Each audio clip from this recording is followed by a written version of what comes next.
Hello friends, welcome to power tech academy. Electrical maintenance सीखने के लिए आपका पावर टेक एकेडमी में स्वागत है। आज के वीडियो में हम जानेंगे कि इलेक्ट्रिकल मोटर्स क्या होती है और इलेक्ट्रिकल मोटर इंस्टॉलेशन में क्या क्या चेक पॉइंट होते हैं जो हमें फॉलो करने चाहिए ताकि फ्यूचर में वो हेल्पफुल हो सके और मोटर प्रॉपर्ली इंस्टॉल हो सके। तो सबसे पहले जानते हैं इलेक्ट्रिकल मोटर। और इलेक्ट्रिकल मोटर एक ऐसा डिवाइस है जो इलेक्ट्रिकल एनर्जी को मैकेनिकल एनर्जी में कन्वर्ट करता है। और इंटरव्यू में कई बार पूछा जाता है कि उसका वर्किंग प्रिंसिपल क्या है, तो उसका प्रिंसिपल है इलेक्ट्रोमैग्नेटिक इंडक्शन। तो इलेक्ट्रोमैग्नेटिक इंडक्शन क्या है? जनरली बेसिकली ये है कि अगर कोई करंट कैरिंग कंडक्टर या वायर होता है, अगर उसको हम मैग्नेटिक फील्ड के अंदर रखते हैं जो कि रोटेट हो रहा है, तो उसके ऊपर फोर्स लगता है और वो भी घूमने लगता है। ठीक है, ये तो था इलेक्ट्रिकल मोटर का डेफिनेशन। अभी जानते हैं इलेक्ट्रिकल मोटर इंस्टॉलेशन चेकलिस्ट के बारे में।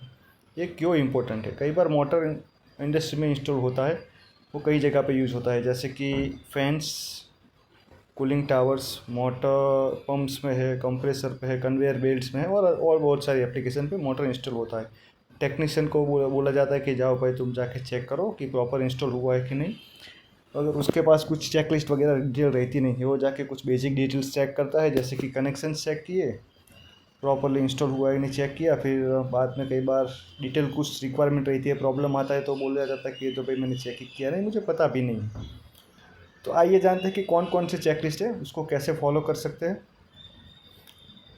अगर आपको ये चेकलिस्ट का PDF या एक्सेल फाइल चाहिए तो आप कमेंट में डेटा शीट लिखिए, या फिर कुछ भी आप अपना नाम वगैरह कुछ ऐड करिए कमेंट में, डेटा शीट रिक्वायर्ड। तो फिर मैं अगर 50 से ज़्यादा कमेंट हो गए तो इसका एक फ्री लिंक बना के दूसरा एक वीडियो अपलोड करूँगा इसके साथ। ओके, आइए जानते हैं चेकलिस्ट में। तो पहले चेकलिस्ट में आता है नेम प्लेट यानी कि डेटा वेरिफिकेशन। तो हर एक मोटर नेम प्लेट के साथ आता है। ठीक है, तो उस पर हम voltage, frequency, full load current, power rating, RPM वगैरह डिटेल लिखी रहती है। तो हम क्या करेंगे, एक सीट बनाएंगे, इसके अंदर नेम प्लेट का जो भी डेटा है उसको वेरीफाई कर लेंगे। इसमें से कंपलसरी डेटा बोलेंगे तो हम, एक तो है voltage, frequency, kilowatt, RPM, power factor, उसका IP रेटिंग है, उसके बाद है इंसुलेशन क्लास, फ्रेम साइज़। ठीक है, ये इतना कंपलसरी डिटेल रहती है, और जितनी भी डिटेल मिल सकती है उसको हम रिकॉर्ड कर लेंगे, ये बाद में काम आएगी। और इसका एक फ़ोटो भी लेके हम कहीं पे PC में स्टोर कर देंगे उसका मोटर का डिटेल के साथ। और मेक और मॉडल एक कंपलसरी चीज़ है, वो यहाँ पे हमें ऐड करना पड़ेगा, इसका मेक और मॉडल। ठीक है, नेक्स्ट इंस्पेक्शन है physical inspection. Name plate data verification कोई भी कर सकता है, फिजिकल इंस्पेक्शन में हमें टेक्नीशियन बंदा, ट्रेंड बंदा चाहिए। तो फिज़िकल इंस्पेक्शन में हम क्या चेक करेंगे कि फ़िज़िकल डैमेज है कि नहीं, बॉडी शाफ्ट इंस्टॉलेशन के दौरान, शिफ्टिंग के दौरान कुछ हुआ है कि नहीं, मोटर का शाफ्ट फ्रीली रोटेट कर रहा है कि नहीं नो लोड कंडीशन में, कूलिंग फैन और कवर वगैरह प्रॉपर इंटैक्ट है, प्रॉपर माउंटिंग हुआ है कि नहीं हुआ है मोटर का, और फाउंडेशन बोल्ट्स वगैरह प्रॉपरली इंस्टॉल है कि नहीं। ठीक है, इतना चेक करेंगे। दूसरा है आफ्टर इंस्टॉलेशन हम चेक करेंगे उसका टर्मिनल बॉक्स। कई बार क्या होता है कि टर्मिनल बॉक्स के ऊपर गास्केट होता है और आफ्टर इंस्टॉलेशन वो प्रॉपर टर्मिनल बॉक्स फिट नहीं करते हैं, और टर्मिनेशन, दोनों चीज़ को वेरीफाई करना चाहिए। टर्मिनेशन लूज़ रखते हैं कई बार टेक्नीशियंस इंस्टॉलेशन के दौरान, और टर्मिनल बॉक्स प्रॉपर फिट नहीं करते हैं। और मोटर क्या होता है कि आउटडोर कंडीशन में रहता है, तो बारिश का पानी अंदर जाके टर्मिनल को जला देता है और वहाँ पे बर्न होकर मोटर आपका जल जाता है, तो फिर आपका प्रोसेस हैम्पर हो सकता है। नेक्स्ट है इलेक्ट्रिकल चेक्स।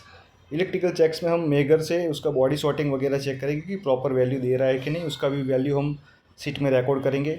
मल्टीमीटर से उसका वाइंडिंग कंटिन्यूटी चेक करेंगे। उसके बाद आता है फेस टू फेस और फेस टू अर्थ रेजिस्टेंस।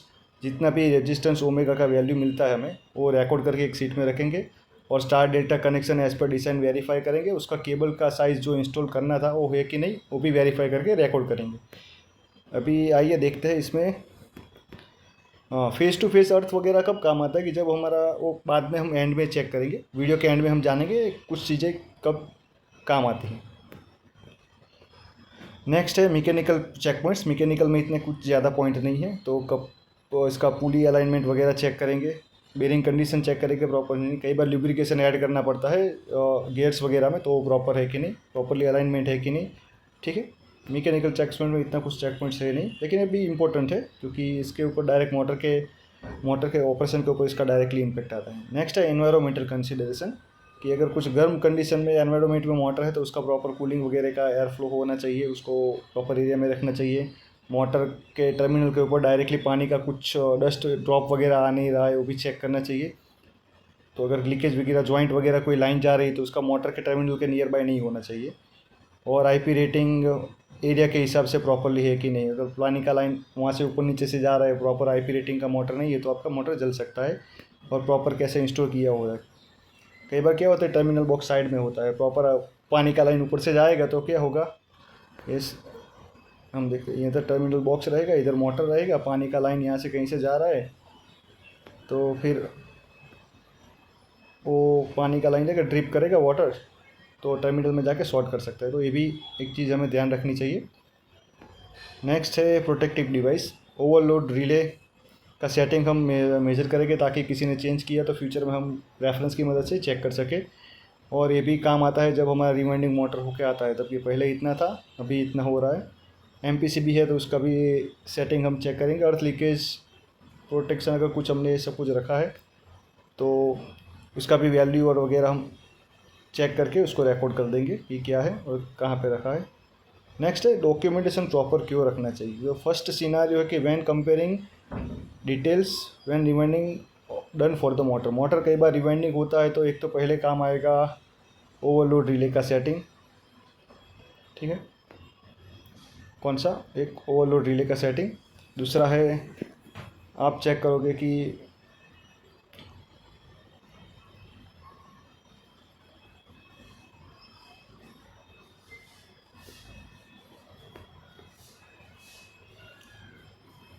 आइए जानते हैं डॉक्यूमेंटेशन कब काम आएगा। पहला, अगर मोटर रिवाइंडिंग होके आता है तब एक तो ओवरलोड रिले का हम सेटिंग चेक करते हैं कि वो कितना रहेगा, फिर मोटर का ट्रायल लेंगे, एम्पियर मेजर करेंगे, उसके हिसाब से ओवरलोड का सेटिंग चेंज करेंगे, प्रीवियस के साथ कंपेयर करेंगे कि कैसा वाइंडिंग हुआ है कि नहीं पता चलेगा। दूसरा है उसका ओम्स वैल्यू चेक करेंगे, मोटर रिवाइंडिंग होके आया है तो उसका रिवाइंडिंग होने से पहले ओरिजिनल कंडीशन में कितना ओम्स था, अभी मोटर रिवाइंडिंग होने के बाद कितना ओम्स है। दूसरा है कई बार मोटर ओवर हीट हो जाता है, तो ओवर हीट होने के बाद क्या होता है कि उसका ओम्स वैल्यू चेंज हो जाता है, तो हमें पता नहीं चलता कि उसका ओरिजिनल वैल्यू कौन सा था। तो हम उसको ओरिजिनल डॉक्यूमेंटेशन से चेक करके कंपेयर कर सकते हैं, भाई हाँ इसका नॉर्मल कंडीशन में इतना वैल्यू होना चाहिए। तो क्या होता है कि ओवर हीट होने के बाद उसका कई बार ओम्स वैल्यू चेंज हो जाता है, तो उसके ऊपर से हम इजीली आइडेंटिफाई कर सकते हैं कि मोटर है वो नॉर्मल कंडीशन में है कि नहीं है। नेक्स्ट है व्हेन बाइंग मोटर, नई मोटर इंस्टॉल हमें लेना है, मोटर ऐसी जगह पे जहाँ से हम उसका डिटेल एक्सेस नहीं कर पा रहे हैं, तो ऐसी कंडीशन में उसका जो डिटेल और फोटो वगैरह रहेगा तो वहाँ से चेक करके हम मोटर मंगा सकते हैं। और motor details not properly visible, कई बार क्या होता है कि कूलिंग टावर वगैरह में मोटर लगा है, कहीं के पानी की एप्लीकेशन में कई बार वाटर रहता है तो उसका पूरा नेम प्लेट वगैरह पूरा मिट जाता है, प्रॉपर डिटेल्स रहती नहीं है 4 5 6 7 साल के बाद। तो अगर हमारे पास ये प्रॉपर डॉक्यूमेंटेशन रहेगा तो हम वहाँ से मोटर की डिटेल चेक करके उसको ईजिली परचेस के लिए हम डिटेल्स दे सकते हैं, तो भी ये ईजी रहेगा। और मोटर का डिटेल्स कंपेयर करने के लिए भी हमें कई बार रेगुलेटरी को भी डिटेल देनी पड़ती है यार EHS डिपार्टमेंट को, तो उस टाइम पे हमें मोटर के पास जाना नहीं पड़ेगा और हमारे पास डिटेल अवेलेबल रहेगी। Thank you. अगर आपको ये वीडियो अच्छा लगा हो तो उससे लाइक करें, उसमें कमेंट कीजिए, डेटा शीट आपको PDF में चाहिए तो, और हमारे चैनल को सब्सक्राइब कीजिए। अगर आप इलेक्ट्रिकल मेंटेनेंस सीखना चाहते हो तो मैं इस चैनल में इलेक्ट्रिकल मेंटेनेंस के रिलेटेड सभी वीडियो अपलोड करूँगा जो कि प्रैक्टिकल चीज़ के ऊपर बेस्ड रहेंगे। इसमें हम आपको प्योरली काम के रिलेटेड ही चीज़ सीखने को मिलेगी। ठीक है, और अपने दोस्तों के साथ भी ज़रूर शेयर कीजिए। Thank you very much, bye.